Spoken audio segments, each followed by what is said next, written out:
नमस्कार दोस्तों, आपका अपने आप के इस YouTube चैनल पर स्वागत है। आप लोग को पौधे एवं जंतुओं में जनन पाठ पढ़ा रहे थे क्लास 10th का। उसके 2 लेक्चर कंप्लीट कर दिए थे। अब तीसरा लेक्चर स्टार्ट करते हैं। देखिए, अब जनन स्वास्थ्य के विषय में बताते हैं। देखिए, सबसे पहले जनन स्वास्थ्य की बात करते हैं तो जनन स्वास्थ्य में हमको क्या क्या सावधानियाँ, मतलब जनन स्वास्थ्य क्यों जरूरी है। देखिए, स्वास्थ्य जो किसे कहते हैं हम सबसे पहले बताते हैं। स्वास्थ्य वह अवस्था है जिससे व्यक्ति शारीरिक, मानसिक, सामाजिक तथा आर्थिक दृष्टि से स्वस्थ होना ही स्वास्थ्य कहलाता। मतलब जो व्यक्ति आर्थिक कह सकते हैं, सामाजिक कह सकते हैं, शारीरिक कह सकते हैं, मानसिक, जैसे हम दिमाग से हमको कोई समस्या ना होनी चाहिए, ना ही शारीरिक होनी चाहिए, ना ही समाज से होनी चाहिए, ना ही आर्थिक, तो हम उसे क्या कहते हैं, स्वास्थ्य। फिर देखिए, रोगों का लैंगिक संचरण क्या होता है। वे रोग जो लैंगिक संपर्क से एक व्यक्ति से दूसरे व्यक्ति में हो जाते हैं उसे हम क्या बोलते हैं, रोगों का लैंगिक संचरण। जैसे जीवाणु जनित रोग होते हैं, टाइफाइड, निमोनिया, टिटनेस, काली खांसी, हैजा आदि, ये होते हैं जीवाणु जनित रोग। फिर विषाणु जनित कौन कौन होते हैं, जैसे जुखाम, डेंगू, स्वाइन फ्लू, एड्स। फिर देखिए, एड्स के बारे में बताते हैं। एड्स क्या होता है। देखिए, एड्स का पूरा नाम होता है एक्वायर्ड इम्यूनो डिफिशियंसी सिंड्रोम।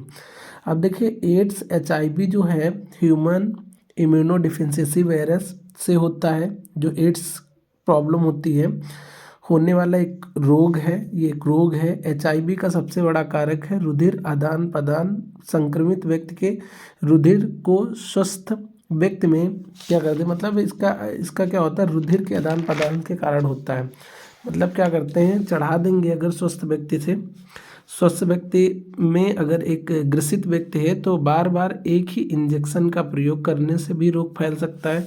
फिर जनसंख्या वृद्धि को रोकने के व्यवहारिक उपाय, परिवार नियोजन। सबसे पहले परिवार नियोजन किसे कहते हैं। परिवार नियोजन के अंतर्गत जन्म दर को नियंत्रित करने के लिए बहुत से उपाय काम में लाए जाते हैं।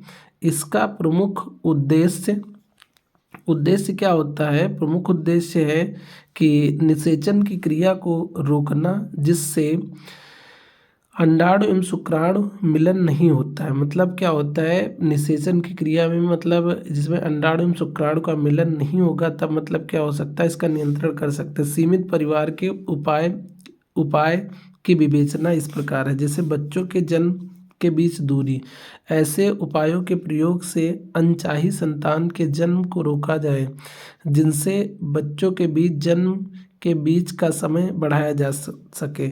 विवाह की आयु में वृद्धि, लड़कों तथा लड़कियों के विवाह अधिक आयु 20 से 25 वर्ष में करने से परिवार सीमित रखने में सहायता मिलती है। सीमित परिवार, बच्चों को इस प्रकार की शिक्षा देनी चाहिए कि बड़ा परिवार समाज के लिए हानिकारक है। बड़े परिवार से हानियों का ज्ञान कराना चाहिए। छोटा परिवार सुखी परिवार। प्रजनन निरोध लिखा, प्रत्येक दंपति को उपलब्ध गर्भ निरोधकों की विभिन्न विधियां, जैसे गर्भ निरोधक गोली।